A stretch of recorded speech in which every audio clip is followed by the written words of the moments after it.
조갑제TV 시청자 여러분 안녕하십니까. 2021년 6월 9일 저녁 7시입니다. 윤석열 전 검찰총장의 행보를 보면은 그 정치적 메시지라든지 누굴 만나고 하는 이런 행동을 보면은 매우 자연스럽습니다. 이 사람이 자연스럽게 행동하면은 받아들이는 쪽에서도 굉장히 편합니다. 그런데 일부러 행동을 꾸민다든지 말을 꾸민다든지 쇼를 한다든지 하면은 그걸 보는 사람이 좀 속임수에 걸리는 것 같기도 하고 기분이 나빠요.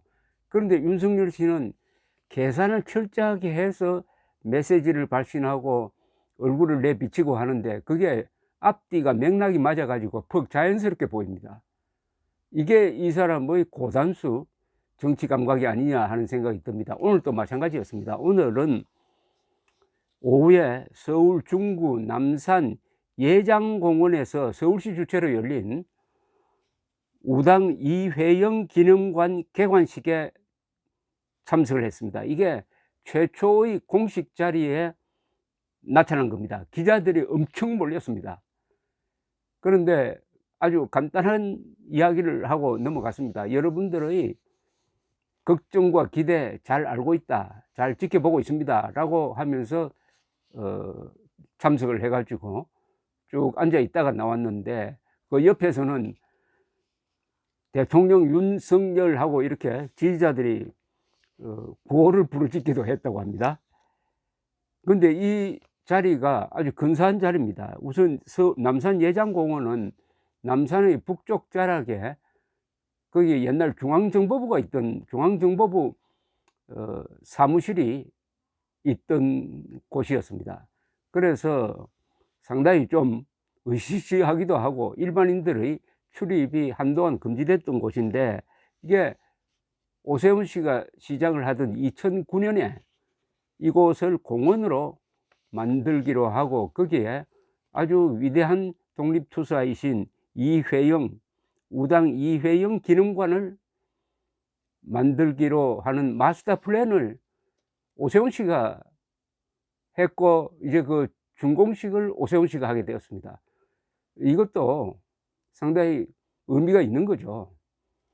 그리고 여기 이회영 이 독립투사 이회영 씨의 동생이 이시영입니다. 이시영 씨는 초대 부통령입니다. 이승만 대통령, 이시영 부통령 두 노독립투사죠. 노독립투사로서 출발한 정부가 대한민국 정부입니다.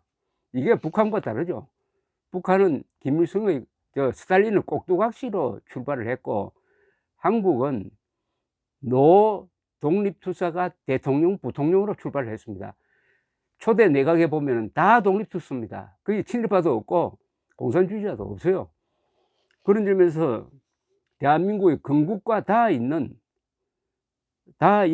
의미를 가진 기념관입니다. 여기 이회영 씨의 손자 되시는 분이 바로 그 중앙정보부에서도 근무를 했던 전 국정원장 이종찬 씨입니다. 그 이종찬 전 국정원장의 아들과 윤석열 총장이 아주 친밀하다는 이야기를 들었습니다. 그러니까 이 자리가 우선 오세훈 씨가 만든 것이고 그 다음에 대한민국 독립 건국과 관련이 있고 그 집안과 윤석열 씨가 또 친밀하고 하니까 이런 자리에 참석한 게 얼마나 자연스러우냐 이거죠. 그래서 윤석열 씨는 말과 행동이 아주 고단수다. 고단수라는 게 간단하게 말하면 자연스럽다는 겁니다. 이 세상에 자연스러운 게 참 좋은 겁니다. 자연스럽다고 하면은 이게 예술의 기본이 되는 거죠. 예술뿐만 아니라 인간이 행동하는 데 있어서 너무 꾸미고 계산하는 것보다는 자연스럽게 뭘 하면은 거기서 감동이 생기고 아름다움이 생기는 것 아니겠습니까? 오세훈 시장은 하도 기자들이 많이 몰려니까 환영사를 하면서 이렇게 이야기를 했네요. 서울시 행사를 치렀지만 이렇게 취재 열기가 떠온 것은 처음이다. 그래서 윤 전 총장을 향해 환영하고 앞으로 자주 모셔야겠다고 이야기를 했습니다. 오 시장과 또 윤석열 총장은 서로 손을 잡고 인사를 하는 사진이 찍혔는데 이게 아주 유명한 사진이 될 가능성이 있습니다. 서울시는 조선총독부 관사와 중앙정보부 건물이 자리하던 남산 예장 자락을 약 3,950평이네요. 이걸 녹지공원으로 조성을 했습니다. 예장이라는 것은 무예를 훈련하던 장소라는 그런 뜻입니다. 그걸 줄여가지고 예장.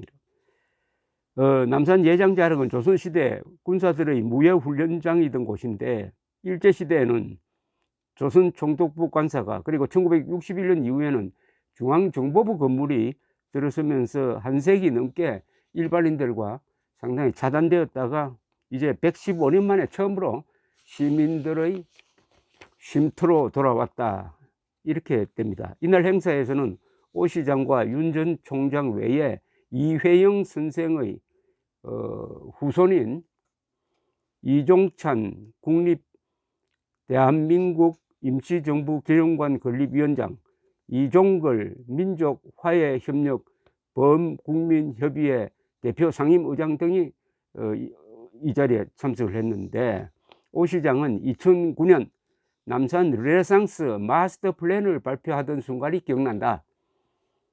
이렇게 남산 르네상스가 완성된 예장 자락에서 개장식을 지켜보니 자랑스럽다고 운을 뗐습니다.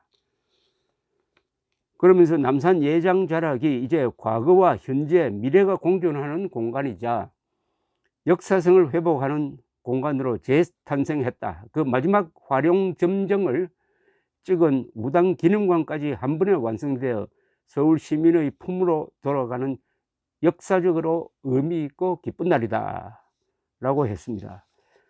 오늘 또 발표된 이 여론조사가 이런 게 있습니다. 쿠키뉴스 의뢰로 여론조사 기관 한길리서치가 지난 5일에서 7일 사이 전국 18세 이상 유권자 1,001명을 대상으로 자기 대선 후보 지지율을 조사를 했더니 이렇게 나왔습니다. 가상 대결에서 윤 전 총장과 붙을 가능성이 가장 높은 이재명 지사를 가상 대결로 해보았더니 윤 전 총장 45.8%, 이재명 지사 34.5%입니다. 막 간단하게 해서 46대 35, 지지하는 후보가 없다 15.7, 잘 모름 무응답 4.0% 이렇게 되어 있습니다. 11%포인트 앞서고 있습니다.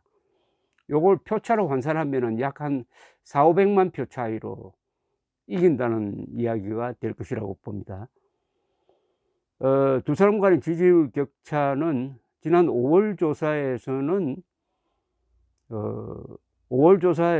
윤석열 40.2, 이재명 37.4로 비슷했습니다.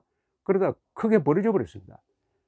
요사이 다시 분위기가 4.7 보궐선거 쪽으로 같이 돌아가는 기분이 듭니다. 왜 이렇게 됐느냐 하면은 이준석 돌풍이 불어가지고 국민의힘 지지율이 지금 같이 동반 상승하고 있습니다.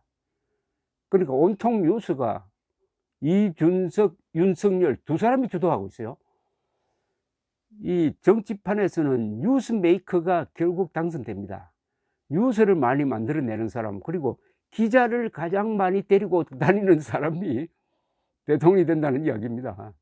삼김씨라고 하면은 김종필, 김영삼, 김대중인데 이분들이 수십 년 동안 한국 정치를 주도를 했습니다. 무슨 힘이냐? 언론의 힘이었습니다. 이 세 사람이 어디를 가든 기자들이 따라옵니다. 또 이 사람들, 이 세 사람이 무슨 말을 하든 그것은 뉴스가 됩니다. 그만한 지금 뉴스 메이커 역할을 하는 사람이 현재로는 윤석열, 이준석 두 사람입니다. 이것은 한 시대가 지금 바뀌고 있다는 겁니다. 즉 극좌 운동권 세력이 대한민국을 이렇게 왼쪽으로 끌고 가서 우리가 건설한 문명을 이렇게 파괴하고 있는 데 대해서 이제 국민들이 분노하고, 여기에 2030 세대가 가담을 하면서 정권 교체뿐만 아니라 한 시대를 정리하는 거, 운동권 시대를 정리하는 그 길목에 있고 그 앞에 윤석열, 이준석이가 서 있다. 오세훈 마찬가지고 안철수 마찬가지죠. 그런 시대 변화를 상징하는 것이 오늘 남산에 몰린 윤석열 씨를 사진 찍기 위해서, 취재하기 위해서 몰린 그 기자들의 숫자입니다. 감사합니다.